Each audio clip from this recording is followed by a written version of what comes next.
anger management counselor, a married pastor, and a secret relationship built on control, silence, and lies. For 2 years, no one knew what was really happening behind closed doors. Not the church, not the wife, not the people who trusted them for guidance. But when the truth finally surfaced, it didn't come out in a confession or a sermon. It came out in gunfire. This is the story of Latoshia Daniels and the pastor she killed. Part 1. The Counselor and the Pastor. In 2017, Latoshia Daniels was 37 years old, living in Little Rock, Arkansas. She was a social worker, an anger management counselor. Ironically, her own life was unraveling. Her marriage was failing, emotionally empty, broken in ways she didn't know how to fix. And looking for guidance, Latoshia turned to her church and to a pastor named Brodes Perry. At first, the relationship was supposed to be professional. Counseling sessions, conversations about marriage, emotional support. But during those early meetings, something changed. Latoshia opened up about feeling unloved, unwanted, and unseen, and Pastor Brodes listened, a little too closely. By their second session, the dynamic shifted. The pastor wasn't just offering guidance anymore. He was looking at her differently, speaking differently, and before long, boundaries were crossed. They kissed. Then they slept together. What started as counseling became a secret affair. There was just one problem. They were both married. Latoshia eventually began the process of divorce. Pastor Brodes didn't. Instead, he laid down rules. Their messages had to disappear. She had to pay her own way on trips, no paper trails, no evidence. And inside hotel rooms, his control deepened. He demanded she stay naked. He ordered her to call him sir. Yes, sir. No, sir. To anyone on the outside, these were red flags. But Latoshia was already emotionally hooked. She bought him gifts, expensive cigars, bourbon, clothes. She believed she was building something real. What she didn't realize was that she was being managed, not loved. Part 2. Distance, humiliation, and a breaking point.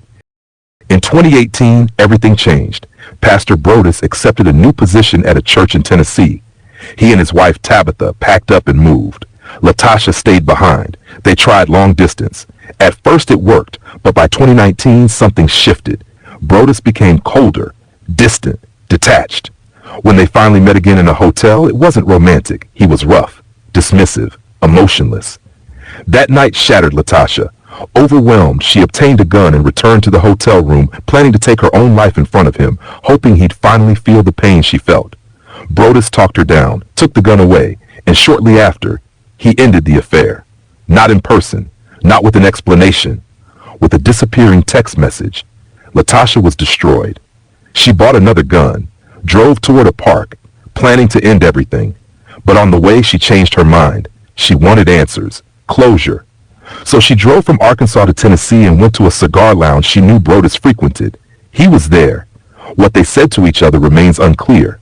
But according to Latoshia, Brodes suggested they go to his apartment and finally tell his wife the truth. Latoshia believed him. Part 3. The confrontation and the shooting. When Latoshia arrived at the apartment, Tabitha let her in.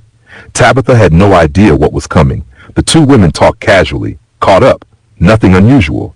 Then Brodes walked in and pretended not to know why Latoshia was there. He acted confused, polite, detached. Latoshia was humiliated.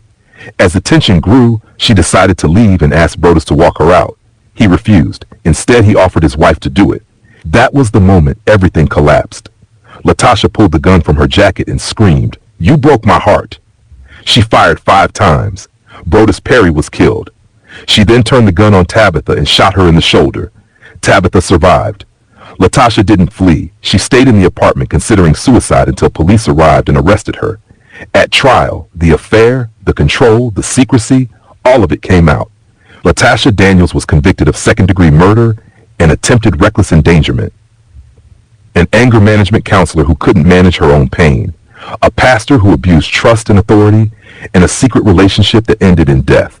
This wasn't a crime of passion alone. It was a crime built slowly through silence, control, and emotional manipulation. And when the truth finally surfaced, it was already too late.